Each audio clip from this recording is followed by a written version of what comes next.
যারা অহংকারী, যারা স্বৈরাচারী, যারা জালিম, আল্লাহ পাক তাদেরকে বলছেন, এ পৃথিবীর মানুষেরা, জেনেরা, যদি সম্ভব করতে পারো, আমার আইন ভালো লাগে না, আমার ইসলাম পছন্দ হয় না, আমার আলেম ভালো লাগে না, আমার কোরআন ভালো লাগে না, অবস্থা যদি এমনটি হয়, বেরিয়ে যাও, বেরিয়ে যাও।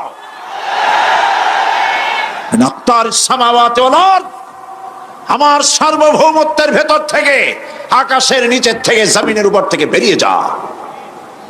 ফানফুযু লা তানফুযু ইল্লা বিসুলতান। কোথায় যাব? পালাবার জায়গা নাই, বেরোতে পারবে না। আকাশ আর জমিন দিয়ে প্যাকেট করে রেখেছি, পালাবার জায়গা নাই। কোথায় যাইবা? জুলুমের হাত যত আছে করতে থাকো, আর আল্লাহ রাব্বুল আলামিন দেখতেছেন। সুতরাং ইমানদার ব্যক্তি, তার মধ্যে বিনয় আসে, বিনম্র হয়।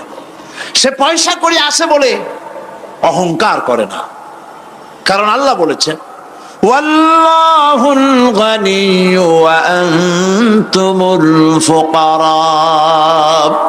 আল্লাহ সাফ বলে দিয়েছেন, আল্লাহই হচ্ছেন কারো মুখাপেক্ষী নন, সম্পদশালী। আল্লাহর কোন সম্পদের অভাব নাই। ওয়া আনতুমুল ফুকারা, দুনিয়ায় তোমরা যা বাস করো সব ফকিরের গোষ্ঠী, কিচ্ছু নাই তোমাদের।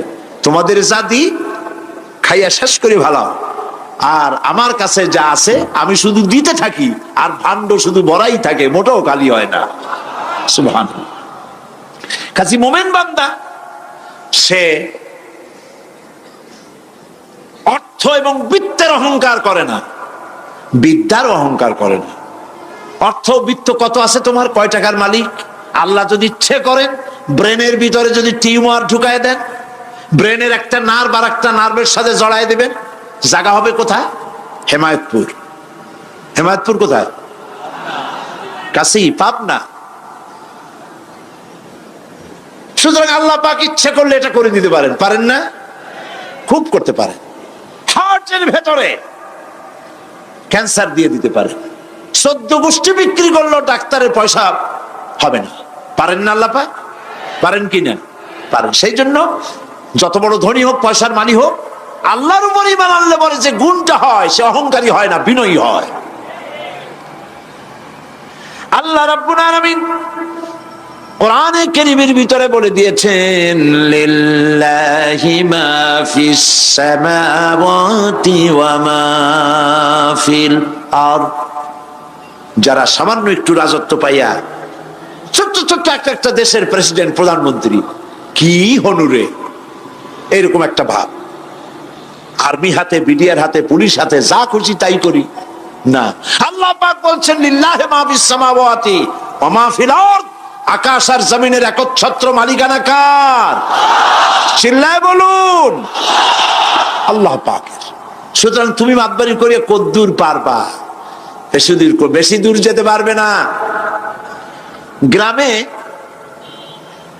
গোয়াল আছে, গরু রাখে যে জায়গায়, ওই জায়গাটার নাম কি? গোয়াল।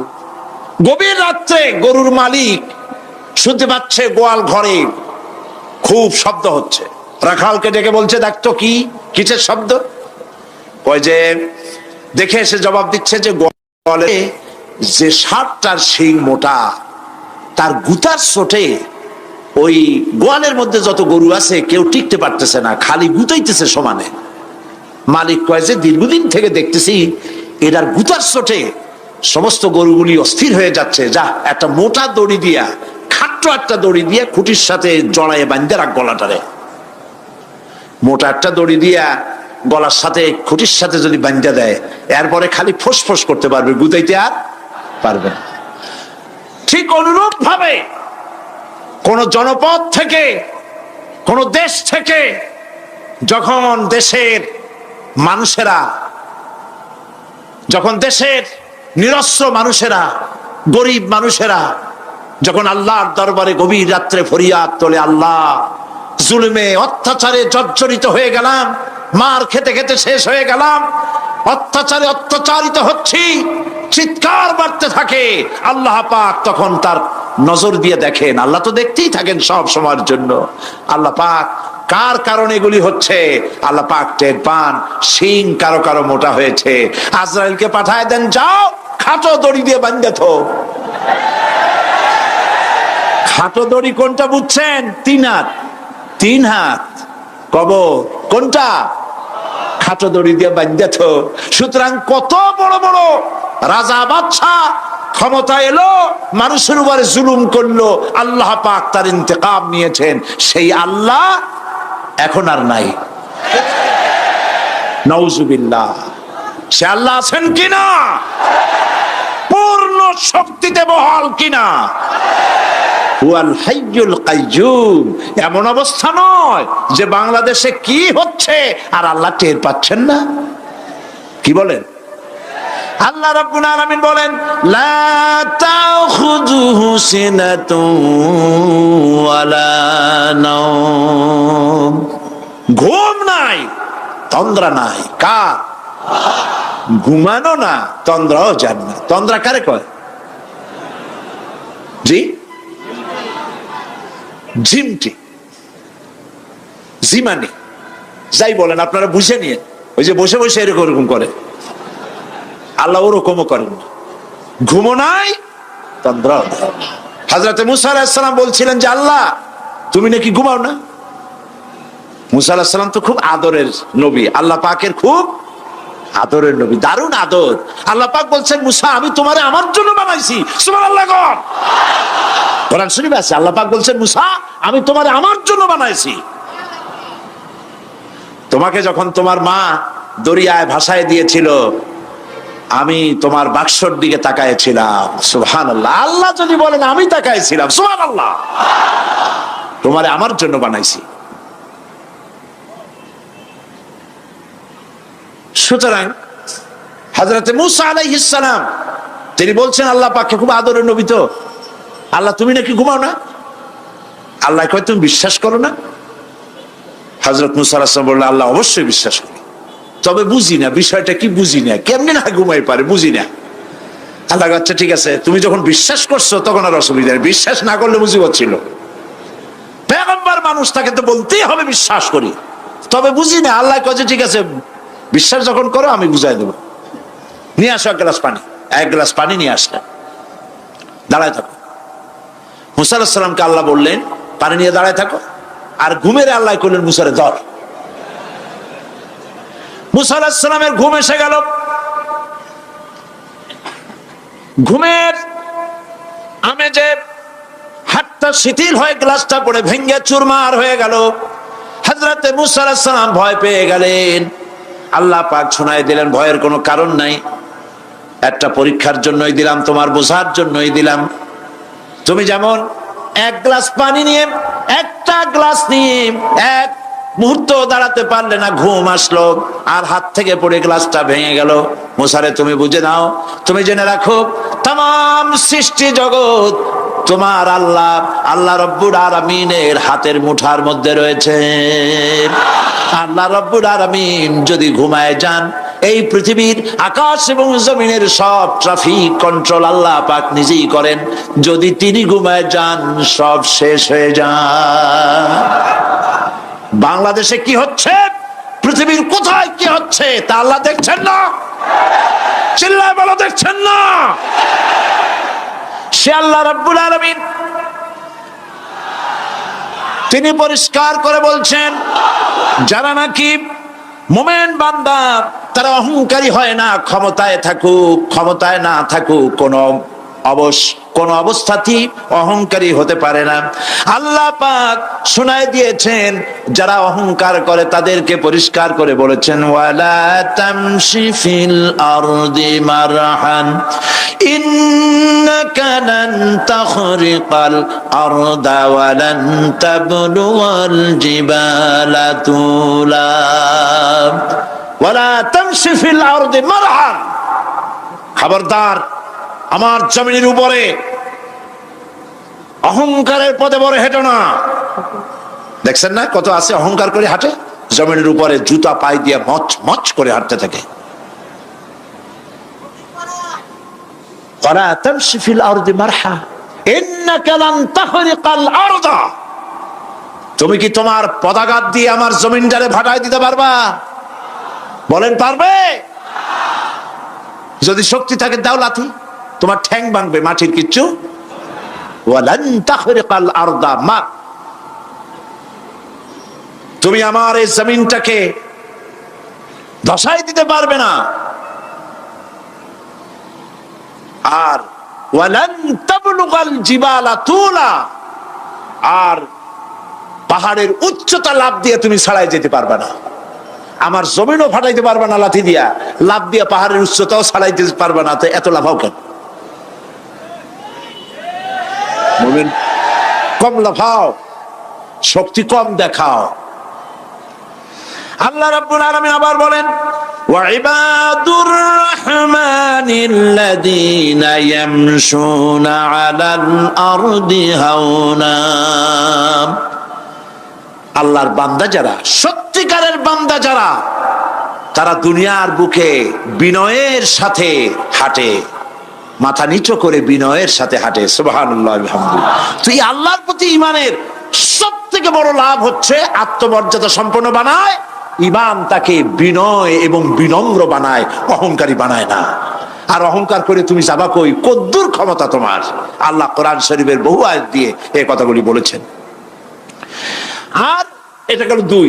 3 নম্বরে আল্লাহর উপরে ঈমান আনার, আমি কি বলতেছি বলেন তো দেখি, ফায়দা। আল্লাহর উপরে ঈমান আনার 3 নম্বরের ফায়দা হলো মুমিন ব্যক্তির মধ্যে বীরত্ব এবং নির্ভীক ভাব তার মধ্যে এসে যায়। সে নিজে মুজাহিদ, সে বীর, সে কাপুরুষ নয়। সুবহানাল্লাহ। আল্লাহর উপর ঈমানের কারণে বীরত্ব এবং নির্ভীকতার প্রশিক্ষণ তার মধ্যে তৈরি হয়ে যায়। কারণ মানুষের সবচেয়ে বড় ভয় হলো মৌতের। বলেন তো দেখি, বড় ভয় কিসের? বলেন সবাই। আর যারা বললেন না তারা, তাদের মৌতের কোনো ভয় নেই। মৌতের ভয় আছে কিনা? আছে। কিন্তু ভয় করে যাবেন কই? ভয় তো সেইটারে করা যায় যেটাকে ভয় করে এড়ানো যায়। এখন মৃত্যুকে ভয় করে আপনি কি এড়াইতে পারবেন? পারবেন? আল্লাহ পাক বলছেন মুমিন নির্ভীক হবে, বীরত্বে পরিপূর্ণ হবে, কাপুরুষ হবে না, মৌতের ভয়তে পালায়ে বেড়াবে না। আল্লাহ পাক বলছেন কুল ইন্নাল মাউতাল্লাযীনা তাফিরুনা মিনহু ফাইন্নাহু মুলাকীকুম। মরণ থেকে পালাও তুমি, মরণ তোমায় লইবে ঘিরি। যদিও সুদূর আকাশ পানে, লুকাও সেথায় লাগিয়ে সিঁড়ি। এ মহারোগের চিকিৎসক নাই, নাই সে ঔষধ জগতে। খুঁজিয়া কাতর হইলে কি হবে, পারিবে না তারে ফিরাতে। মৃত্যু যখন তোমার এসে যাবে, তোমাকে মৌতের হাত থেকে কেউ রেহাই দিতে পারবে না। মৃত্যু তোমার হবেই। সুতরাং মৌত যখন হবে তখন তাকে ভয় করে তো কোনো লাভ নাই। আর মৃত্যু কোথায় হবে, কখন হবে, আমরা কেউ জানি না। জানেন? ওমা তাদরি নাফসুম বিআইয়ি আরদিন তামুত। কোন মাঠে, কোন ময়দানে কখন মৌত হবে কারো জানা নাই। এই গত নভেম্বর মাসের শেষ দিকে আমি লন্ডন সফর করেছিলাম। এক ভাইয়ের কাছে শুনলাম, আমি অবাক হয়ে গেলাম। তিনি পত্রিকায় দেখে আমাকে বলেছেন এক লোক 8 তলা থেকে 8 তলা বিল্ডিং এর ছাদের উপরে পড়ে গেছে। 8 তলা বিল্ডিং এর ছাদের উপর থেকে পড়িয়া তার কিছু হয় না, হাত পাও ভাঙে নাই, মরেও না, খালি কিছু চামড়া টামড়া ছিঁড়ে গেছে। তাড়াতাড়ি অ্যাম্বুলেন্স আসছে, অ্যাম্বুলেন্সে তাকে নিয়ে গেছে, হসপিটালে নিয়ে যাবে চামড়াগুলো সেলাই করে দেওয়ার জন্য। অ্যাম্বুলেন্সে উঠাইয়া তাড়াতাড়ি অ্যাম্বুলেন্স আসছে। দরজা যেভাবে লাগাইছে দরজাটা ভালোভাবে লাগে নাই। দেখেন নাই মাইক্রোবাসে বা অ্যাম্বুলেন্সে অনেক সময় দরজা এরকম মারে, মারার পরে অনেক সময় লাগে না, যার জন্য ড্রাইভার বলে যে দরজাটা ভালো করে লাগায় নাই। ঠিক না? দরজাটা ভালো করে লাগে নাই। সামনে চলতে গিয়ে এই গাড়িটার ব্রেক কষতে হয়েছে ড্রাইভারের কোনো কারণে। যেই না ব্রেক কষেছে আর অমনি দরজা যেটা লাগছিল না ভালো করে, দরজাটা খুলে গেল। আর রুগীটা 8 তলা কাছে পড়ছিল, ওইটা ছিল পাশে, সে ছিটকে গিয়ে রাস্তায় পড়লো। আর একটা বাস সামনের থেকে এসে মাটিতে তাকে চ্যাপ্টা করে দিয়ে চলে গেল। শুনিয়া আমার মুখ থেকে বেরিয়ে গেল আল্লাহু আকবার। বলেন আল্লাহু আকবার। কি আল্লাহ পাকের কি প্রচন্ড ক্ষমতা, কি ইচ্ছা তার। মৃত্যুর জন্য সময়ও লাগবে, জায়গাও লাগবে, দুটো জিনিস এক হতে হবে। আল্লাহর যাকে যে মৃত্যু দিবেন, মৃত্যুর জন্য সময় এবং জায়গা দুটোর কম্বিনেশন হতে হবে। 8 তলা থেকে পড়বে ঠিক, কিন্তু মরবে না। আজরাইল অপেক্ষা করতেছে রাস্তায়, বাস আসবে যখন। 8 তলা থেকে পড়লো, অবিশ্বাস্য ভাবে লোকটা বেঁচে গেল। আর হসপিটালে তার যাওয়া হলো না, গাড়ির দরজা খুললো, রাস্তা দিয়ে পড়লো, আজরাইল দ্রুত তার কাম সেরে চলে গেল। সুতরাং মুমিন ব্যক্তি আল্লাহর উপর ঈমান আনার কারণে দুর্জয় মনোবল সৃষ্টি হয়। কাপুরুষ জীবনে কয়েকবার মরে, সাইকেলের টায়ার বাস্ট হয়েছে শুনে বেহুশ হয়, তারপরে ট্রাকের টায়ার বাস্ট হয়েছে শুনলে কানের তলা ফেটে যায়, বোম বাস্ট হয়েছে আওয়াজ শুনে হার্ট ফেল করে, পাতিশিয়ালের ডাক শুনলে কোনো হুশই থাকে না। এই হচ্ছে কাপুরুষদের কাজ। আর ইমানদার ব্যক্তি এগুলি পরোয়া করে না। তার জানা আছে যে আমার নির্ধারিত সময়ের এক মুহূর্ত আগে আমার মৌত হবে না। তো মৌত যখন আমার জন্য অবধারিত, দুনিয়ায় আসছি যখন, মৌত যখন হবেই, সেই মৌত বিড়ালের মতো হোক তা কি চান? পাতিশিয়ালের মতো হোক তা কি চান? আমি তো বলি যে বিড়ালের মতো 500 বছর বেঁচে থাকার কোনো লাভ নাই, সিংহের মতো 5 মিনিট বাঁচুন। মির্জাফরের মতো 50 বছর বেঁচে থাকায় লাভ নাই, খালিদ বিন ওলীদের মতো, সিরাজউদ্দৌলার মতো বেঁচে থাকুন।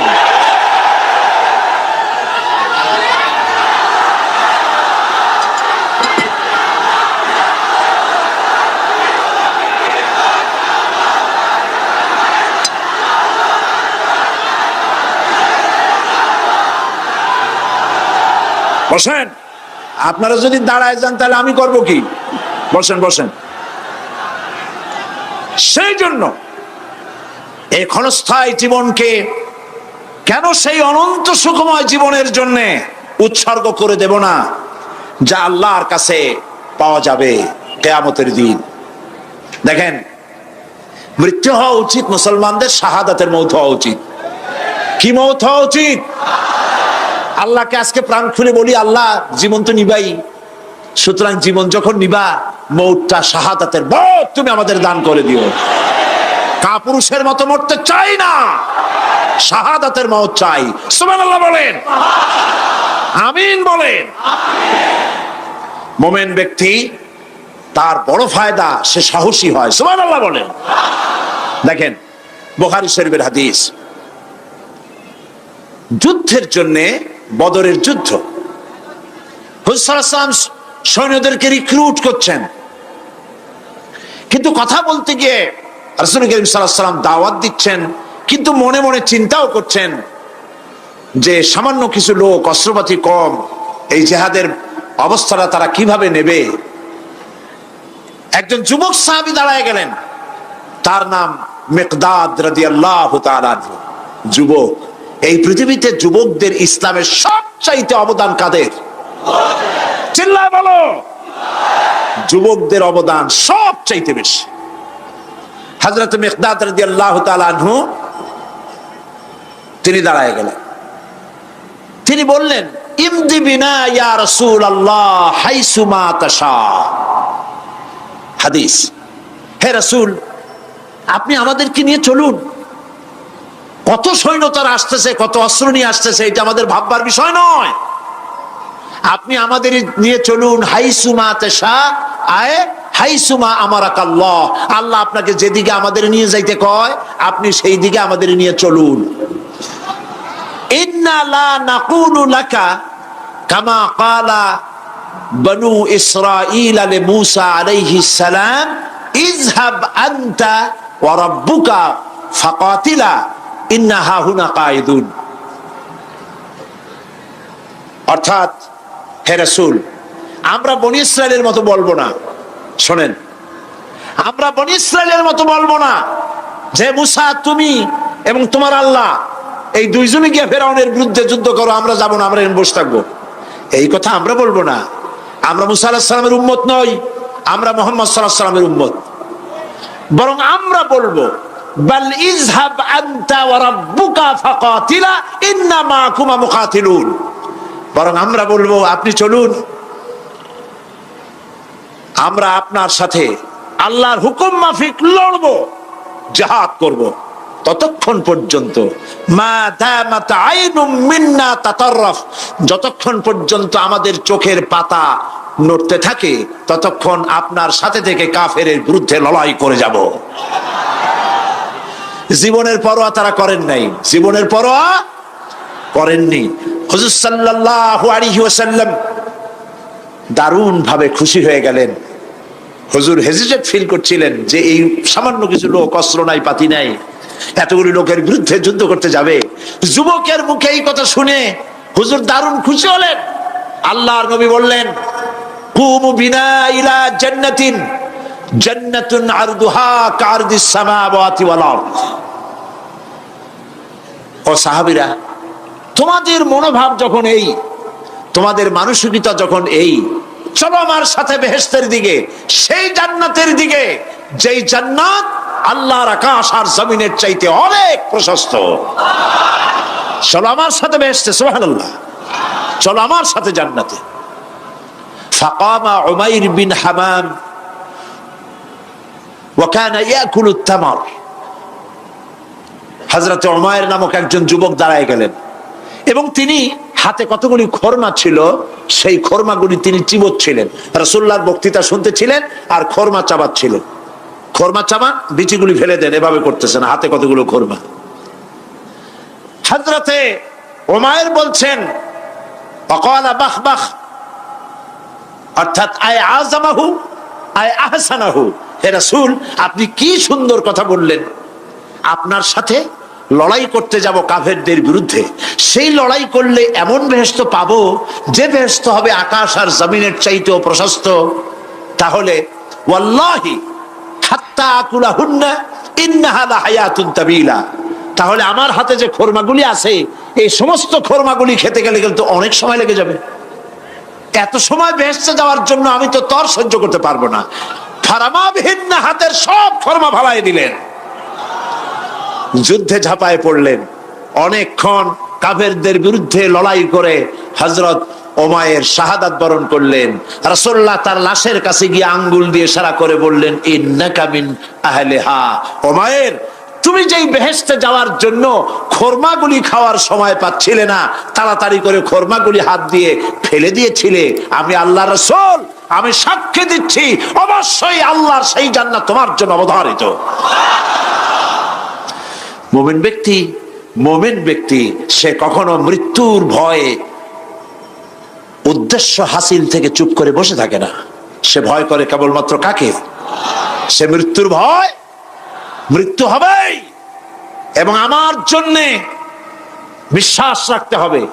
আমার জন্যে যদি কোনো বুলেট এর উপরে আমার নাম লেখা থাকে, পৃথিবীর সমস্ত মানুষ আমাকে পাহারা দিয়ে সেই বুলেট থেকে আমাকে রক্ষা করতে পারবে না।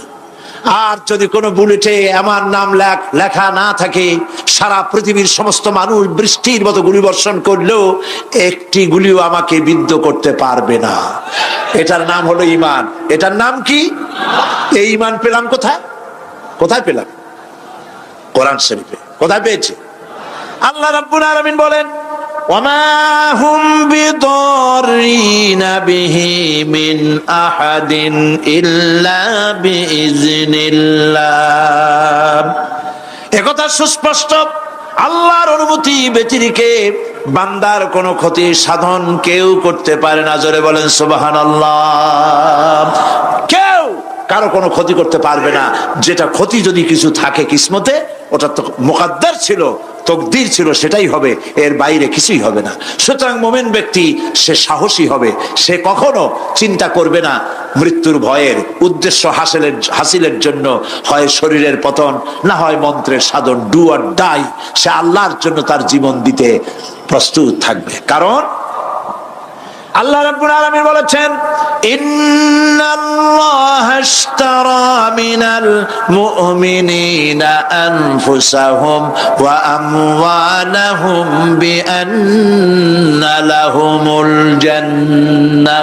আল্লাহ পাক বলেন, আমি আমার মুমিনের জান আর মালকে আমি খরিদ করে নিয়েছি, বিনিময়ে আমার বান্দাকে আমার জান্নাত দান করে দিয়েছি। জোরে কোন সুবহানাল্লাহ। মুমিনের জান আর মালকে নিয়েছেন, বিনিময় কি দেবেন? জান্নাত দান করে দিবেন। এটা হলো মুমিনদের আল্লাহর প্রতি ঈমান আনার জন্য 3 নম্বরের কোয়ালিটি। 4th নম্বরে আল্লাহর উপর ঈমান আনলে 4 নম্বরের যে ফায়দাটা, সে ফায়দা হচ্ছে আশাবাদ এবং মানসিক প্রশান্তি। আল্লাহর প্রতি একটা নির্ভরতা এবং আশার সৃষ্টি হয়ে যায়, সে কখনো নিরাশ হয় না। কারণ একটা মানুষ পাপ করলো, চুরি করেছে, ডাকাতি করেছে, জেনা করেছে, হত্যা করেছে, শয়তানি করেছে, বদমাশি করেছে, সব করেছে। এখন শয়তান তাকে ওয়াসওয়াসা দিতে পারে। সেই জন্য আল্লাহ রাব্বুল আলামিন বলেছেন, লা তাকনাতু মির রাহমাতিল্লাহ, বান্দারে আমার রহমত থেকে নিরাশ হয়ে যেও না। আল্লাহর রহমত, বান্দা তোমার গুনাহ কতটুকু? তোমার গুনাহ যদি হয় পাহাড় সমান, আমার রহমত আকাশ সমান। তোমার গুনাহ যদি হয়ে যায় আকাশ সমান, তাহলে আমার রহমত তো আমার আরশে আজিমকে ছাড়ায় গেছে। সুবহানাল্লাহ, সুবহানাল্লাহ বলুন। সুতরাং মুমিন বান্দার এই আশা থাকে। গুনাহ মানুষে করেই, গুনাহ করা স্বাভাবিক। আল্লাহ পাক বলেছেন, যে ব্যক্তি গুনাহ করে আর এরপরে আমার কাছে মাফ চায়, আমি তাকে ক্ষমা করে দেই, মাফ করে দিই। সুবহানাল্লাহ।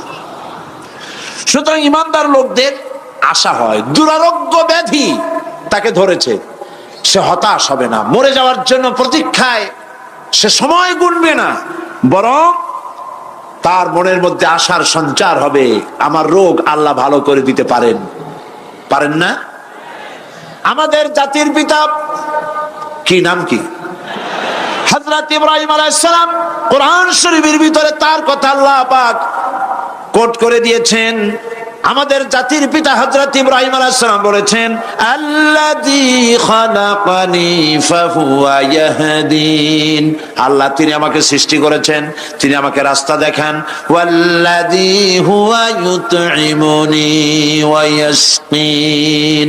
আর আমি যখন ক্ষুধার্ত হই তিনি আমাকে খাওয়ান, যখন তৃষ্ণার্ত হই তিনি আমাকে পান করান। ওয়া ইযা মারিতু ফাহুয়া ইয়াশফিন। আর যখন আমি অসুস্থ হই, রোগাক্রান্ত হই, আল্লাহ রাব্বুল আলামিন তখন আমাকে রোগ মুক্ত করে দেন। সুবহানাল্লাহ। আমার অসুখ হলে কে রোগ মুক্ত করেন? সুতরাং দীর্ঘস্থায়ী কোনো রোগ হয়েছে, মুমিন হতাশ হবে না, মুমিন হতাশ হবে না। হতাশ হয় কেবলমাত্র কাফের। হতাশ হয় কে? মুমিন কখনো হতাশ হয় না। হতাশ হওয়া ইমানের পরিপন্থী কাজ। আল্লাহ পাক বলেছেন, লা তাকনাতু মির রাহমাতিল্লাহ, আমার রহমত থেকে মায়ুস হয়েও না। দেখেন হযরত আইয়ুব আলাইহিস সালাম কত বড় রোগ হয়েছে, শরীর পোকায় ধরেছে, জর্জরিত হয়েছে, দুর্গন্ধ হয়েছে, গ্রামের লোকেরা তাকে বের করে দিয়েছে, স্ত্রী পুত্র পরিজন সব চলে গিয়েছে। এমনকি জিহ্বায় যখন পোকা ধরল, হযরত আইয়ুব আলাইহিস সালাম আল্লাহ রাব্বুল আলামিনের দরবারে ফরিয়াদ করলেন, আন্নী মাসানিয়াদ-দুররু ওয়া আনতা আরহামুর রাহিমিন। আয় আল্লাহ, আমি অসুস্থ হয়ে পড়েছি, আমি রোগাক্রান্ত হয়েছি, আর তোমার নাম রহমান রহিম, তুমি আমাকে রোগ মুক্ত করো। হযরত আইয়ুব আলাইহিস সালাম আল্লাহর দরবারে ফরিয়াদ করলেন, রব্বুল আলামিন সারা শরীরে পোকায় জর্জরিত হয়ে গেছে, এখন আমার জিহ্বায় পোকা ধরেছে, মাবুদ গো আমি তোমার কাছে ফরিয়াদ করি, আমার জিহ্বায় পোকা দিও না, কারণ জিহ্বাটাও যদি নষ্ট হয়ে যায় তাহলে তোমার মতো আল্লাহর জিকির আমি কি দিয়া করব। হযরত আইয়ুব আলাইহিস সালাম আল্লাহ পাকের কাছে যখন এ ধরনের ফরিয়াদ জানালেন, রব্বুল আলামিন তাকে তার রোগ মুক্ত করে দিলেন, তার স্ত্রী পুত্র সব আল্লাহ রব্বুল আলামিন ফিরাইয়া দিলেন। সুবহানাল্লাহ। সুতরাং মুমিন ব্যক্তি, কোরআন শরীফে সব আছে, কোরআনের মতো শ্রেষ্ঠ ওয়াজের কিতাব পৃথিবীতে আর শুধু বোঝার দরকার। বিপদে, যত বড় বিপদ আসুক, কোন বিপদে মুমিন ধৈর্য হারাবে না। হযরত ইয়াকুব আলাইহিস সালামের ছেলে ইউসুফ আলাইহিস সালামকে যখন তিনি হারায় ফেললেন, তিনি অধৈর্য হয়ে গেছিলেন নাকি? অধৈর্য হন নাই। কারণ আমি আমার বক্তৃতার সূচনায় বলেছি, আমরা কল্যাণ বুঝি না, অকল্যাণও বুঝি না। কোন বিপদ আসলে পরে আমরা হয়রান হয়ে যাই, কিন্তু বিপদের মধ্যে কল্যাণ আছে আমরা তা বুঝতে পারি না। কথা বুঝে আসছে? হযরত ইউসুফ আলাইহিস সালামকে কুয়ার ভিতরে ফেলে দেওয়া হলো। 11 ভাই মনে করেছে কুয়ার ভিতরে ফেলে দিয়া ইউসুফ আলাইহিস সালামকে মেরে ফেললাম, কিন্তু তারা বোঝে নাই আসল কামটা কি হয়েছে। এটা তো কুয়া নয়, এটা একটা টানেল, এটা একটা সুড়ঙ্গ। একদিকে কেনান হলো তার এক মুখ, ওই সুড়ঙ্গের এক মুখ হলো কেনানের। কেনান ইউসুফ আলাইহিস সালামকে ফেলে দেওয়া হলো কুয়ার ভিতরে মারার জন্যে, কিন্তু আল্লাহ পাকের ইচ্ছা ইউসুফ আলাইহিস সালাম মরবে না। এই টানেলের অপর প্রান্ত মিশরের সিংহাসনের টানেলের এপার দিয়া ইউসুফ আলাইহিস সালামকে ঢুকালেন, অপর প্রান্তে মিশরের সিংহাসনে ইউসুফকে আল্লাহ বসাইয়া দিলেন।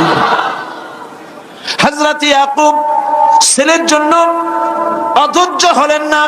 যখন তিনি খবর পেলেন ছেলে বাঘে খেয়ে ফেলেছে, তিনি তখন বলেছেন ফাসাবুরুন জামিলুন আসাল্লাহু আইয়াতিয়ানি বিহিম জামিআ ইন্নাহু হুয়াল আলিমুল হাকীম।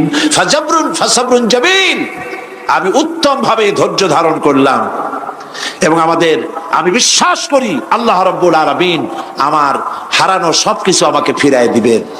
বহু বছর পর যখন হযরত ইউসুফ আলাইহিস সালাম প্রেসিডেন্ট হয়েছেন মিশরের, 11 ভাই গেল সেখানে সাহায্য আনার জন্য। সেই ঘটনা তো শোনাবো না, এমনি বলে যাচ্ছি। এরপরে তিনি তাদেরকে পরিচয় দিলেন, ওরা ভয় পেয়ে গেল। তিনি বললেন ভয়ের কোনো কারণ নাই, লা তাসরিবা আলাইকুমুল ইয়াউম, আজকে আমি কোনো প্রতিশোধ তোমাদের নেব না। সুবহানাল্লাহ। এর নাম পয়গম্বর, এর নাম কি? আল্লাহর নবী। আমি আজকে কোনো প্রতিশোধ তোমাদের নেব না, তোমরা যাও। পিতার অবস্থা তিনি জানলেন, কাঁদতে কাঁদতে পিতার চোখ দুটো নষ্ট হয়ে গেছে। ইয়াকুব আলাইহিস সালাম, হযরত ইউসুফ আলাইহিস সালাম বললেন যাও।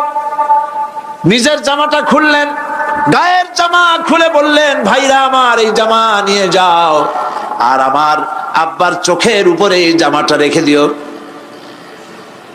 ছেলেরা যখন হযরত ইউসুফ আলাইহিস সালামের জামা নিয়ে মিশর থেকে রওনা করেছে, গল্প নয়, উপন্যাস নয়, আল্লাহ পাক এই কোরআন শরীফে সূরা ইউসুফে বলেছেন জামা নিয়ে মিশর থেকে রওনা করেছেন। কোথায় মিশর আর কোথায় কেনান?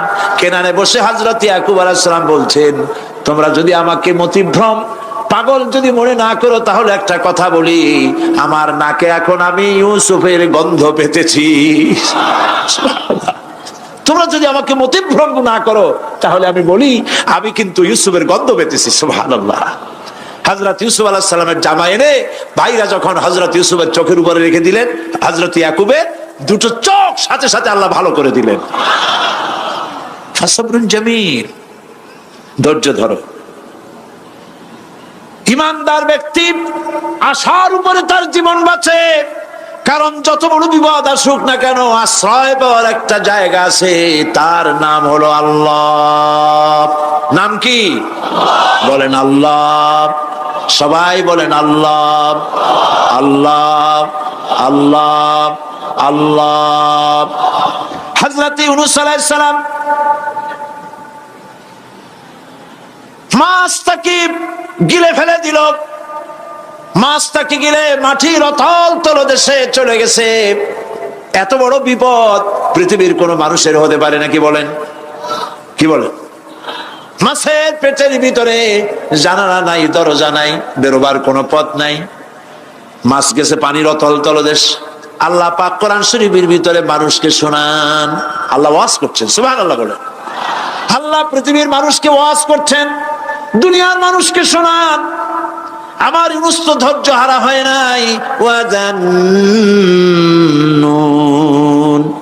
ইয যাহাবা মুগাদিবান ফাযান্না আন লান নাকদিরা আলাইহি ফানাদা ফিয যুলুমাতি আন লা ইলাহা ইল্লা আনতা সুবহানাকা ইন্নী কুনতু মিনাজ জালিমিন। ফানাদা ফিজ জুলুমাত, জমায়ে কাসির, ত্রিবিধ অন্ধকারের ভেতর থেকে হযরত ইউনূস আলাইহিস সালাম চিৎকার মারলেন। মাছের পেটের অন্ধকার, পানির অন্ধকার, রাতের অন্ধকার, ত্রিবিধ অন্ধকারের ভেতর দিয়ে মাছের পেটের মধ্য দিয়ে ইউনূস আলাইহিস সালাম চিৎকার মারলেন। অধৈর্য হন নাই, হার্ট ফেল করেন নাই। তিনি বলছেন, পড়েন আমার সাথে, লা ইলাহা ইল্লা আনতা সুবহানাকা ইন্নী কুনতু মিনাজ জালিমিন। তুমি ছাড়া কোনো ইলাহ নাই, কোনো পোষ্য নাই, মাবুদ নাই। তোমার পবিত্রতা ঘোষণা করছি, আমি জালিমদের অন্তর্ভুক্ত হয়ে গেছি। ইউনূস আলাইহিস সালাম যখন কাঁদতেছিলেন, আল্লাহ রাব্বুল আলামিন সেই কান্না শুনেছিলেন কিনা বলেন? শুনছিলেন কিনা? শুনতে পেয়েছিলেন কিনা? পানির ভিতরে কেউ শোনে নাই, মাছের পেটের ভিতরে ইউনূস আলাইহিস সালাম কিভাবে চিৎকার করছেন, মাছের পেটের ভিতরের আওয়াজ পানির ভিতরে কেউ শোনে নাই, জমিনের কেউ শোনে নাই, অন্তরিক্ষে কেউ শোনে নাই, সাত আকাশের ভিতরে কেউ শোনে নাই, কিন্তু আরশে আজিমের মালিক আল্লাহ রব্বুল আলামিন শুনতে পেয়েছেন। সঙ্গে সঙ্গে রব্বুল আলামিন জবাব দিলেন, ফাস্তাজাবনা লাহু ওয়া নাজ্জাইনাহু মিনাল গাম্মি ওয়া কাযালিকা নুজিল মুমিনিন।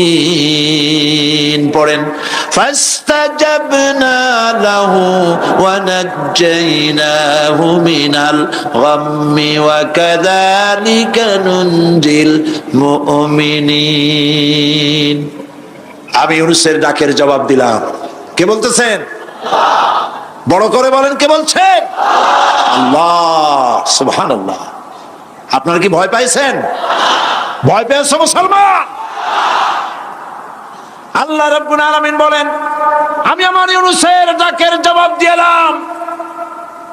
শুধু জবাব দেই নাই, আমি ইউনূসকে তার মাছের পেটের ভিতর থেকে বাঁচায় দিলাম। মাছের পেটের মধ্যে বেদনা শুরু হয়ে গেল, এমন বেদনা হয়েছে মাছ এখন বমি না করে পারে না।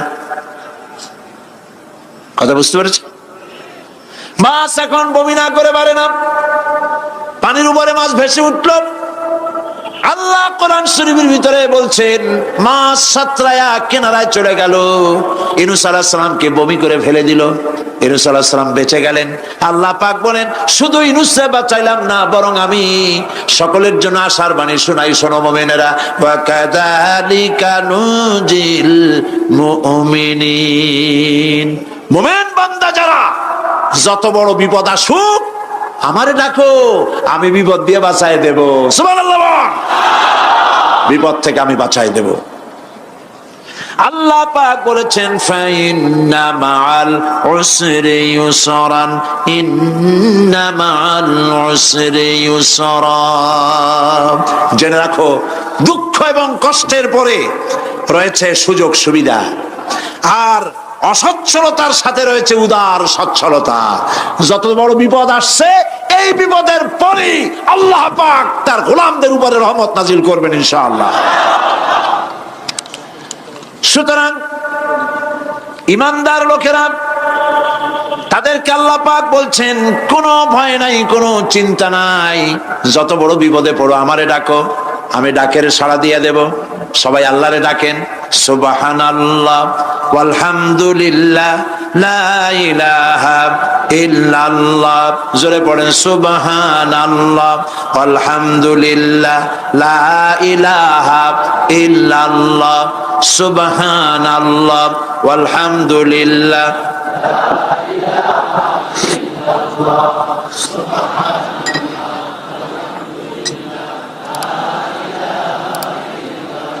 লা ইলাহা ইল্লাল্লাহু মুহাম্মাদুর রাসূলুল্লাহ।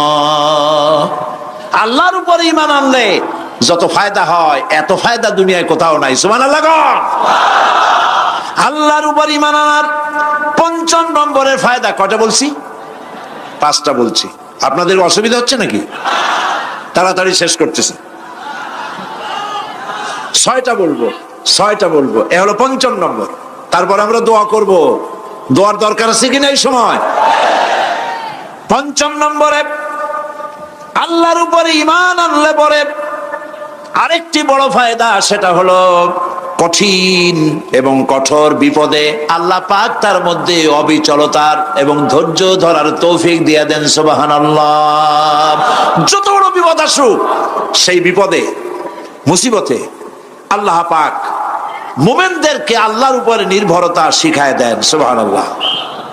কারণ মুমিনদের জানা আছে যে ইমানদারদের বিপদ নতুন কিছু নয়, একেবারে আদম আলাইহিস সালাম থেকে শুরু হয়ে আসছে, ঠিক কিনা? আদম আলাইহিস সালামের বিপদ হয় নাই? আদম আলাইহিস সালামের বিপদ কি? শয়তান। তার বিপদ কি? শয়তান ছিল বিপদ। প্রত্যেক নবীর সময়ই মানুষেরা নবীদের কষ্ট দিছে, দেয় নাই? বিশ্বকবি ইকবাল বলেছেন, সতীজা কা রহা হ্যায় अज़ल से ताइमरोज,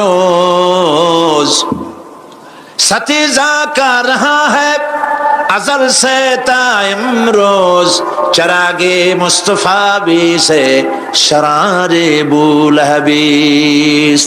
আবহমান কাল থেকে শুরু করে মুহাম্মদ সাল্লাল্লাহু আলাইহি সাল্লামের চারাগকে, নূরকে, ঈমানকে, ইসলামকে নিভায় দেওয়ার জন্য আবু জাহেলের গোষ্ঠীরা চিরকাল চেষ্টা করেছে। সব চেষ্টা কর্পূরের মতো উড়ে গেছে, মুহাম্মদ সাল্লাল্লাহু আলাইহি সাল্লামের চারাগ টিম টিম করে জ্বলতে রয়েছে। আল্লাহ পাক বলছেন, ইউরিদুনা লিইউতফিউ নূরাল্লাহি বিআফওয়াহিহিম ওয়াল্লাহু মুতিম্মু নূরিহি ওয়ালাউ কারিহাল কাফিরুন। ওরা চায় মুখের ফু দিয়া, কারা? কাফেরেরা। ইসলাম সহ্য করতে পারে না যারা, ওরা চায় মুখের ফু দিয়া আমার আলোটাকে নির্বাপিত করে দেবে। আল্লাহ পাক বলেন, ওয়াল্লাহু মুতিম্মু নূরি, আমি আমার নূরকে পূর্ণতা দান করব, তাতে কাফির বেঈমানদের মনের ভিতরে যত জ্বালা হোক, যন্ত্রণা হোক, ওদের কলজা যত পুড়ুক, ইসলাম তার বিজয় পতাকা নিয়ে উঠবে, কেউ ঠেকাতে পারবে না। আল্লাহ রাব্বুল আলামিন, আল্লাহ পাক বলছেন, ওয়াকাযালিকা জাআলনা লিকুল্লি নাবিয়্যিন আদুওয়াম মিনাল মুজরিমিন, আর এমনি করে আমি সকল নবীর শত্রু বানিয়েছি সব পাপিষ্ঠ অপরাধ প্রবণ লোকদের। শুনছেন কথা? শোনেন নাই? আল্লাহ পাক বলছেন, দুনিয়ার সব নবীদের তাদের জন্য আমি শত্রু বানাইছি। কাদেরকে? যারা সব থেকে বেশি পাপিষ্ঠ, অপরাধ প্রবণ। এরা হচ্ছে নবীর দুশমন। এরা সব নবীদের সাথে দুশমনি করেছে। আজও দেশের আলেমদের সাথে দুশমনি করে সবচাইতে বড় পাপিষ্ঠরা। এটা কোরআন। এটা কি? কোরআন। জোরে বলেন, এটা কি? আল্লাহ রাব্বুল আলামিন বলছেন, ওয়াকাযালিকা জাআলনা লিকুল্লি নাবিয়্যিন আদুওয়াম মিনাল মুজরিমিন, সব পাপীরা, পাপিষ্ঠরা আমার দ্বীনের দাওয়াত যারা দেয় তাদেরকে জীবনের দুশমন মনে করে। কেন? শোনেন, আমি কার ওয়াজ শোনাচ্ছি? কার ওয়াজ শোনাচ্ছি? আমার আল্লাহর ওয়াজ। অপরাধটা কি?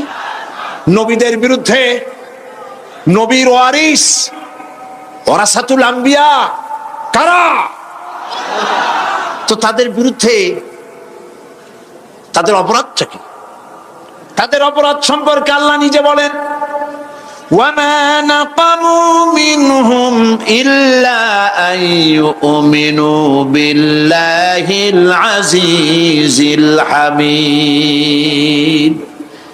এদের বিরুদ্ধে অ্যাকশন নেওয়ার আর কোন অপরাধ ওদের নাই। ওদের একমাত্র অপরাধ, ওরা আল্লাহর জমিনে আল্লাহর আইন প্রতিষ্ঠা করতে চায়। এটাই হচ্ছে একমাত্র। এই অপরাধে নবীদের শাস্তি হয়েছে, নবীরা মার খেয়েছেন, সাহাবায়ে কেরাম মার খেয়েছেন। আমরা তো সাহাবায়ে কেরামের জুতার ধুলার সমানও নই। সুতরাং এগুলি আমাদের পাওনা। এই রক্তের বিনিময়, জীবনের বিনিময় আল্লাহ পাক তার দ্বীনকে প্রতিষ্ঠা করবেন ইনশাআল্লাহ। হযরতে খাব্বাব, বুখারী শুনুন, বুখারীর হাদিস। আমি কোনো কথা বানিয়ে বলি না, আমি লেখাপড়া করি, পড়াশোনা করি, চোখে দেখি, তারপরে কথা বলার চেষ্টা করি। বাজে গপ্প কিস্সা কাহিনী বলার অভ্যাস আমার কোনো কালে ছিল না, নাই। রাসূল করিম সাল্লাল্লাহু আলাইহি ওয়াসাল্লামের মতো মানুষ, ওনার মতো মানুষ, আহারে, তার চাইতে শ্রেষ্ঠ মানুষ কি পৃথিবীতে আছে? তিনি মার খাইছেন না খান নাই? আহা, কিভাবে তাকে মারলো! গলায় চাদর দিয়ে পেঁচাইয়া আছাড় মেরে ফেলে দিয়ে তারপরে তাকে প্রহার করা হয়েছে। আবু জাহেল মেরেছে, বেহুশ হয়ে গেছেন হুজুর। হযরত হামজা তখনও কাফের ছিলেন। শিকার থেকে ফিরে এসে মুহাম্মদ সাল্লাল্লাহু আলাইহি ওয়াসাল্লামের অবস্থা দেখে পায়ের রক্ত মাথায় উঠে গেছে। আপন ভাইয়ের ছেলে, আর এমন ছেলে। চলে গেলেন আবু জাহেলের বাড়ি, বললেন, আবু জাহেল, তুই নাকি মুহাম্মদ সাল্লাল্লাহু আলাইহি ওয়াসাল্লাম মারছিস? কেন মারলি? তিনি তো ভালো কথাই বলেন, সব সময় বলেন সত্য কথা বলো, মানুষের উপকার করো, এতিমকে আশ্রয় দাও। এত সুন্দর সুন্দর ভালো ভালো কথা বলেন, তার মতো ভালো মানুষ তো দুনিয়ায় দেখি নেই। মারলি কেন? তুই কি মনে করছিস যে আব্দুল্লাহ মারা গেছে বলে এতিম হয়ে গেছে মুহাম্মদ সাল্লাল্লাহু আলাইহি ওয়াসাল্লাম? তোর মনে রাখা উচিত, আব্দুল্লাহ মারা গেছে, হামজা মরে নাই। হযরত হামজা ধনুক বাইর করলেন, এক বাড়ি মারলেন মাথার উপরে, মাথা ফাটা রক্ত বেরিয়ে গেল। হামজা হন হন করে হেঁটে এলেন রাসূলের কাছে। হুজুরের অসুস্থ দেহ মোবারক কোলে উঠায় নিয়ে বললেন, বাবা। তার মস্তক মোবারক কোলে উঠায় নিয়ে বললেন, আমি আবু জাহেলের মাথা ফাটিয়ে রক্ত বের করে দিয়ে এসেছি, তুমি একটু খুশি হও। হুজুর বললেন, চাচা, কার মাথা ফাটাইছেন, কার রক্ত বের করেছেন, এই কথা বলে তো আমাকে আপনি খুশি করতে পারবেন না। তিনি বললেন, বাবা, তুমি কি হলে খুশি হও? তিনি বললেন, আমি খুশি হই চাচা, তোমার মুখে যদি একটা বার আমি ঈমানের কলেমা শুনতে পাই। হযরতে হামজা বললেন, মুহাম্মদ সাল্লাল্লাহু আলাইহি ওয়াসাল্লাম, আমার বুঝতে মোটেও কষ্ট হয়নি, তুমি কোনো সাধারণ মানুষ নও। সাধারণ মানুষের প্রতিশোধে তুমি বিশ্বাসী হতে, খুশি হতে, প্রতিশোধে বিশ্বাসী হওনি। তুমি অবশ্যই আল্লাহর নবী। আমি আল্লাহকে সাক্ষী রেখে, আমি তোমাকে সাক্ষী রেখে ঈমানের কালেমা ঘোষণা করছি, লা ইলাহা ইল্লাল্লাহু মুহাম্মাদুর রাসূলুল্লাহ। ভাইরা আমার, আল্লাহর দ্বীন প্রতিষ্ঠার জন্য আমার নবীদেরকে কষ্ট করতে হয়েছে, সাহাবায়ে কেরামদেরকে কষ্ট করতে হয়েছে, আল্লাহর ওলিদেরকে। ইমাম আবু হানিফা রাহমাতুল্লাহ আলাইহিকে 8 বছর জেলের মধ্যে রাখা হয়েছিল। ইমাম আহমদ বিন হাম্বলকে চাবুক মেরে মেরে গায়ের গোশত আর চামড়া তুলে ফেলে দেওয়া হয়েছিল। তারপরেও তারা বাতিলের সামনে মাথা নত করে নাই। এর নাম হচ্ছে ইসলাম। এর নাম কি? বুখারীর হাদিস, হযরত খাব্বাব বিন আরিত রাদিয়াল্লাহু তাআলা আনহু। বুখারীতে হাদিসটা এভাবে এসেছে, ওয়ান খাব্বাব বিন আরিত রাদিয়াল্লাহু তাআলা আনহু আন্নাহু قال قال شكونا الى رسول الله صلى الله عليه وسلم وهو متوسد بردة له في ظل الكعبة। তিনি বললেন, আমরা রাসূলের কাছে গেলাম, যাই দেখি রাসূল করিম সাল্লাল্লাহু আলাইহি ওয়াসাল্লাম কাবা শরীফের ছায়ায় আরাম ফরমাচ্ছেন। আমরা কাছে গিয়ে বললাম, আলা তাস্তানসিরু লানা আলা তাদউ লানা ইয়া রাসূলুল্লাহ, হে রাসূল, আপনি কি আমাদের জন্য দোয়া করবেন না? আমরা তো মার খেতে খেতে শেষ হয়ে গেলাম। আমাদের খাব্বাবকে, খুবাইবকে, আম্মারকে, সুমাইয়াকে মেরে শেষ করে দিল। ওরা আমাদেরকে না খাওয়ায় রাখে, সারা রাত খেতে দেয় না, ঘুমাতে দেয় না। তারা আমাদের বেলালকে মেরে মেরে রক্তাক্ত করে উত্তপ্ত মরুভূমির উপরে চিৎ করে শোয়ায়, বুকের উপরে পাথর চাপা দিয়ে রেখেছে। ওরা সাহাবায়ে কেরামদেরকে মারতেছে, না খাওয়ায় রাখতেছে। হুজুর, আপনি কি আল্লাহর কাছে দোয়া করবেন না? এখনো কি দোয়ার সময় আসে নাই?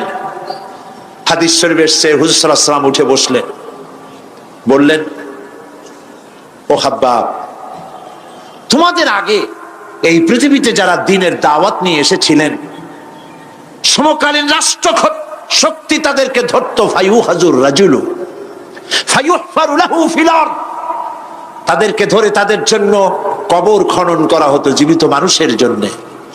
ফায়ুজআলু ফিহা, এরপরে সেই গর্তের ভিতরে তার কোমর পর্যন্ত গেড়ে দেওয়া হতো। সুম্মা ইউতা বিল মানশার, এরপরে করাত আনা হতো।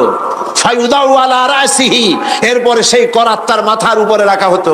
ফায়ুজআলু নিসফাইন, করাত দিয়া ঘষে ঘষে চিরে চিরে জীবিত মানুষকে দ্বিখণ্ডিত করে ফেলে দেওয়া হতো।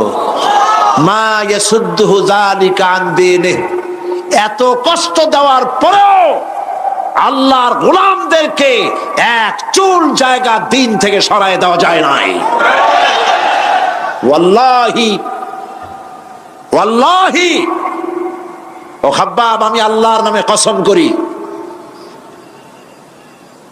লাইউতাম্মান্নাল্লাহু হাদাল আমরা হাত্তা ইয়াসিরু রাকিবু মিন সানআ ইলা হাদরামাউত। আমি আমার আল্লাহর নামে কসম করি। কে কসম করছেন? সুবহানাল্লাহ বলবেন না? রাসূলুল্লাহ কসম করছেন, আমি কসম করি আল্লাহর, সেদিন বেশি দূরে নয় যেদিন ইয়েমেনের রাজধানী সানা থেকে শুরু করে হাজরামাউত পর্যন্ত হাজার হাজার মাইল সওদাগরেরা তাদের পণ্য নিয়ে, মহিলারা তাদের সৌন্দর্যের পসরা নিয়ে একাকিনী অথবা দলবদ্ধভাবে যাতায়াত করবে মরুভূমির উপর দিয়ে।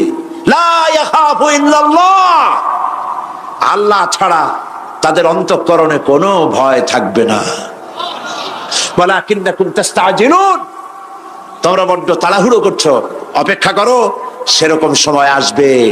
রাসূল করিম সাল্লাল্লাহু আলাইহি সাল্লাম সেরকমের সময় দিতে পেরেছিলেন নাকি পারেন নাই? পেরেছিলেন কিনা? সেজন্য রক্ত দিতে হয়েছে, সেজন্য মার খেতে হয়েছে, সেজন্য জেলে যেতে হয়েছে। রাসূল করিম সাল্লাল্লাহু আলাইহি সাল্লামকে, জেল তো নতুন কিছু নয়। ইউসুফ আলাইহিস সালাম জেলে থাকেন নাই? জেলে থাকেন নাই? ঠিক আছে, রাসূল করিম সাল্লাল্লাহু আলাইহি সাল্লাম জেলে ছিলেন না? সেই জেল এরকমের দেওয়ালে ঘেরা জেল নয়, পাহাড়ে ঘেরা, চতুর্দিক থেকে পাহাড়ে ঘেরা শিয়াবে আবি তালেব 3 বছর। কতদিন?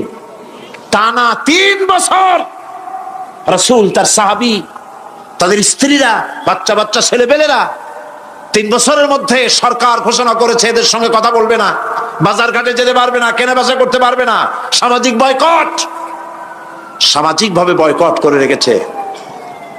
সাথে যা ছিল খাবারগুলি শেষ হয়ে গেছে, তারপরে উট ছিল, ভেড়া ছিল, খাইয়ে শেষ হয়ে গেছে।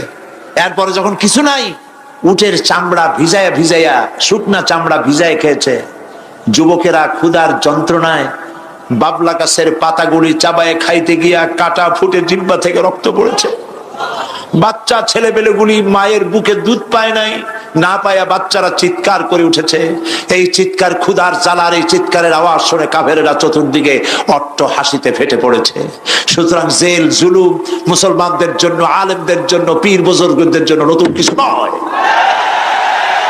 এই জুলম, এই অত্যাচারের পরেই আল্লাহ পাকের দ্বীন কায়েম হয়েছিল মদিনায়। রাসূলুল্লাহ বলেছিলেন, খায়রুল কুরুনি কারনি, সর্বশ্রেষ্ঠ যুগ আমার যুগ। বন্ধুগণ, আল্লাহর উপর ঈমান আনলে মানুষের ভিতরে এ ধরনের অবিচলতা আসে, বিপদে ধৈর্য ধরার হিম্মত পয়দা হয়ে যায়। সুবহানাল্লাহ বলো। মুসা আলাইহিস সালাম কে? মুসা আলাইহিস সালাম কোরআন ওয়াজ করতেছে। সুবহানাল্লাহ বলে। গল্প করতেছি না কোরআন শোনাচ্ছি? গল্প করতেছি না হাদিস শোনাচ্ছি? আল্লাহ রাব্বুল আলামিন বলেন, ফিরআউন মুসা আলাইহিস সালামকে চতুর্দিক থেকে, 3 দিক থেকে ঘেরাও করেছে। একদিকে দরিয়া, 3 দিকে ফিরআউনের সৈন্যরা। কোরআন শরীফে ঘটনা এভাবে তুলতেছে, ফালাম্মা তারা আল জামআন ক্বালা আসহাবু মূসা ইন্না লামুদরাকুন। মুসা আলাইহিস সালামের সাথীরা বলছেন, হে মুসা, আমরা তো পাকড়াও হয়ে গেছি, পালাবার কোনো পথ নাই, মরছি। মুসা আলাইহিস সালাম ভয় পাইছিলেন নাকি? ঈমান কারে বলে? হযরতে মুসা আলাইহিস সালাম বললেন, কাল্লা ইন্না মা'য়া রাব্বি সায়াহদিন, নিশ্চয় নয়, অবশ্যই নয়, রব্বি সায়াহদিন, আমার প্রভু অবশ্যই, সিন দিয়ে বোঝানো হচ্ছে অবশ্যই আমার রব আমার জন্য রাস্তা করে দেবেন। এর নাম ঈমান। সুবহানাল্লাহ বলেন। এর নাম ঈমান। চতুর্দিক থেকে বিপদ ঘনীভূত, বেরোবার কোন রাস্তা নাই, ওর মধ্য দিয়ে ওমাইয়াত্তাকিল্লাহা ইয়াজআল লাহু মাখরাজা, কোন রাস্তা নাই, চতুর্দিকে অন্ধকার। এরপরে যদি বান্দা আমার উপরে ভয় করে, আমাকে ভালোবাসে, আমাকে ভয় করে, সবর ইখতিয়ার করে, অন্ধকারের ভেতর থেকে নিশ্ছিদ্র অন্ধকারের ভেতর দিয়ে আলোর রশ্মি বের করে মুমিনদের যাওয়ার জন্য রাস্তা করে দেব। মুসা আলাইহিস সালাম বললেন, ভয় পাইও না, আল্লাহ আমাদের পথ তৈরি করে দিবেন। আল্লাহ রাব্বুল আলামিন হযরত মুসা আলাইহিস সালামকে বললেন, হাতের লাঠি দিয়া দরিয়ার উপরে আঘাত করো। মুসা আলাইহিস সালাম আঘাত করলেন। রাস্তা দরকার ছিল একটা, মুসা আলাইহিস সালামের এক আঘাতে রব্বুল আলামিন দরিয়ার ভিতরে মুসা আলাইহিস সালাম এবং তার সাথী সঙ্গীদের পারাপারের জন্য 12টা রাস্তা পয়দা করে দিলেন। গল্প না কোরআন। রাস্তা তৈরি হয়ে গেল 12টা, সব পার হয়ে গেল। ফেরাউন তার দলবল নিয়ে আসছে।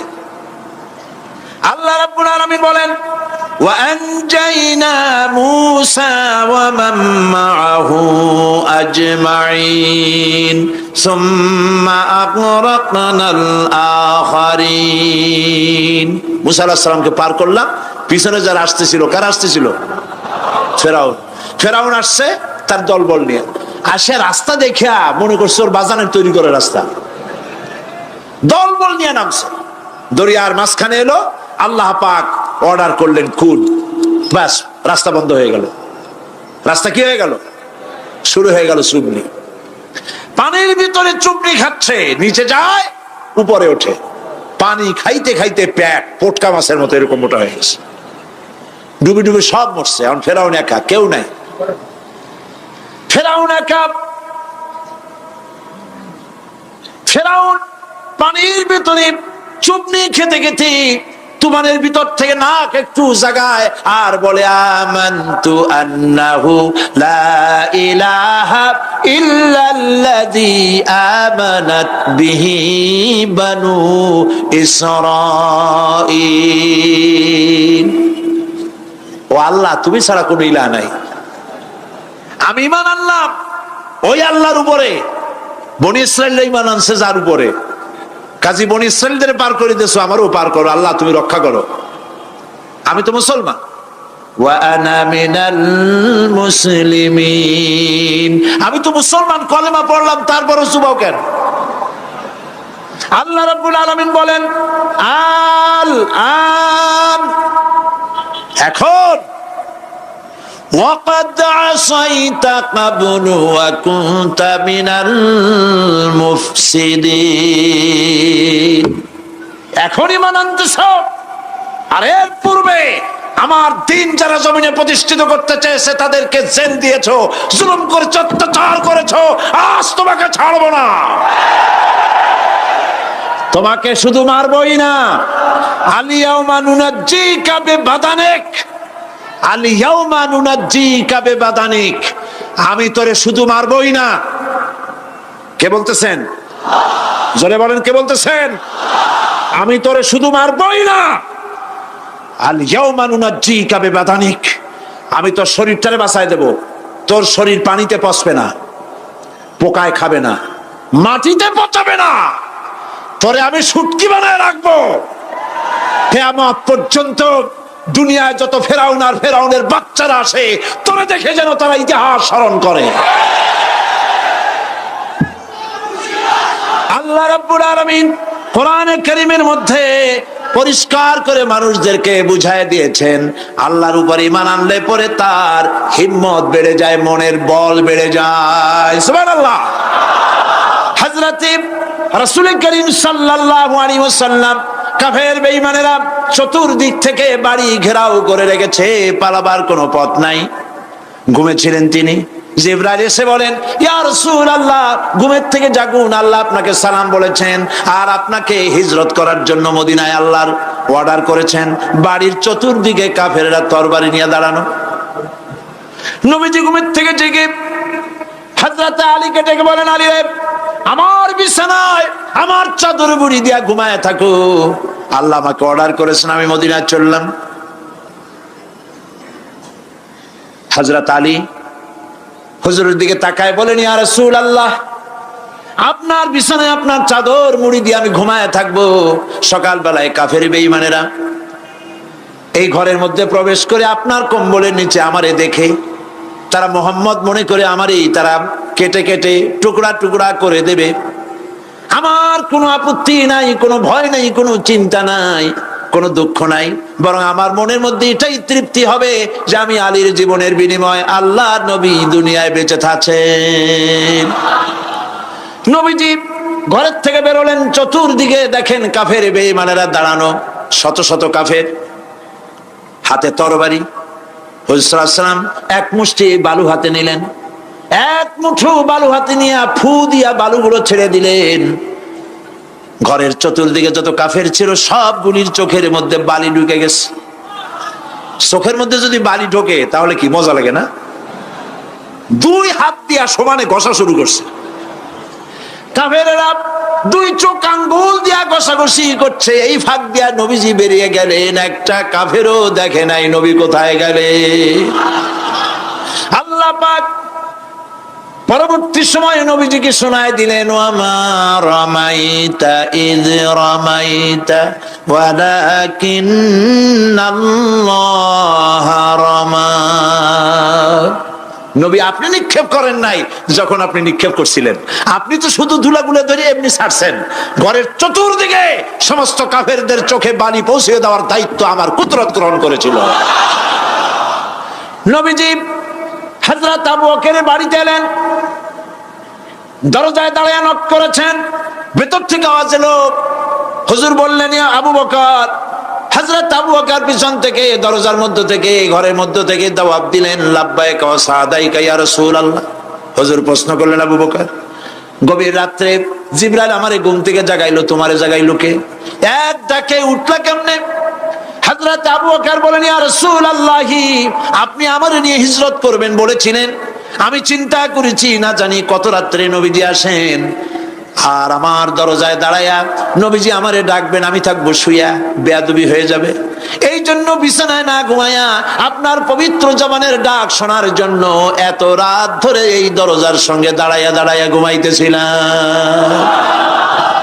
নবীজি হযরত আবু বকর রাদিয়াল্লাহু তাআলা আনহুকে সঙ্গে করে নিয়া মদিনার পথ পরিহার করে মেসফালার মধ্য দিয়া, যারা হজে গেছেন দেখে আসছেন, মেসফালা জাবালে কেদোয়া, মেসফালার উপর দিয়া জাবালে কেদোয়ার উপর দিয়া আরো একটা পাহাড় পাড়ি দিয়া জাবালে সুরে চড়ে গেলেন। সন্ধ্যা হয়ে গেল, ফজর হয়ে কি বলে ফজরে রক্ত হয়ে গেল। হযরত আবু বকর বলেন, ইয়া রাসূলুল্লাহ, পালাবার উপায় নাই, ধরা পড়ে যাব, তাড়াতাড়ি চলেন গুহার মধ্যে ঢুকি। তবে পাহাড়ে গুহা, সাপ থাকতে পারে, বিচ্ছু থাকতে পারে, আমি আগে ঢুকি, কোনো বিপদ হয় আমার উপরে হয়ে যাক, আল্লাহর নবী সুস্থ থাকুক। হযরত আবু বকর কি মহব্বত, নিজের জীবনের চাইতে রাসূলের মহব্বত বেশি, সুবহানাল্লাহ। এই জন্য নবীজি বলেছেন,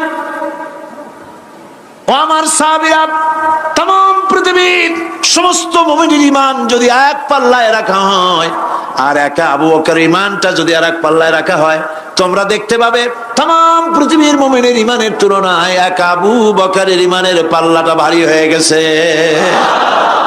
হযরত আবু বকর গুহা সাফ করে হুজুরকে ডাকলেন, হুজুর ভিতরে ঢুকলেন, বলেন, আবু বকর, সারা রাতের একটা বিরাট অংশ হাঁটছি, পাহাড় বেয়েছি, কষ্ট হয়েছে, তুমি একটু বসো, তোমার উরুর উপরে মাথা রেখে আমি একটু ঘুমায় যাই। হুজুর ঘুমায় গেলেন। হযরত আবু বকর লক্ষ্য করলেন গুহার গায়ে অনেকগুলি ছিদ্র, এই ছিদ্র দিয়া বড় বড় সাপ বেরোতে পারে, বিচ্ছু বেরোতে পারে, পাহাড়ে কি বেরোয় ভয় পেলেন তিনি। তিনি জামা ছিঁড়ে ছিঁড়ে, চাদর ছিঁড়ে ছিঁড়ে গর্তগুলি বন্ধ করতে লাগলেন। কয়েকটা গর্ত বন্ধ করা গেল না, কাপড় শেষ। এবার তিনি নিজের পা দিয়া গর্ত বন্ধ করে বসে আছেন। বিষধর এক সাপ বহু চেষ্টা করেছে বেরোবার, কোন পথ না পেয়ে ছিদ্র পথে বেরিয়ে এসে হযরত আবু বকরের পায়ের উপরে দংশন করেছে। হযরত আবু বকর বিষের যন্ত্রণায় চোখ দিয়ে পানি পড়ছে। চোখের পানি দেখে রাসূলুল্লাহ ঘুম ভেঙে গেল।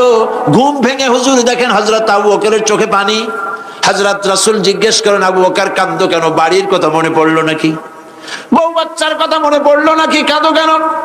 হযরত আবু বকর বলেন, ইয়া রাসূলুল্লাহ, যেই দিন কালেমা পড়ে ঈমান এনেছি সেদিন থেকে আমার জীবন, আমার স্ত্রী পুত্র পরিজনের চাইতে, আমার জীবনের চাইতে আপনাকে বেশি ভালোবাসি। হুজুর বলেন, কাঁদো কেন?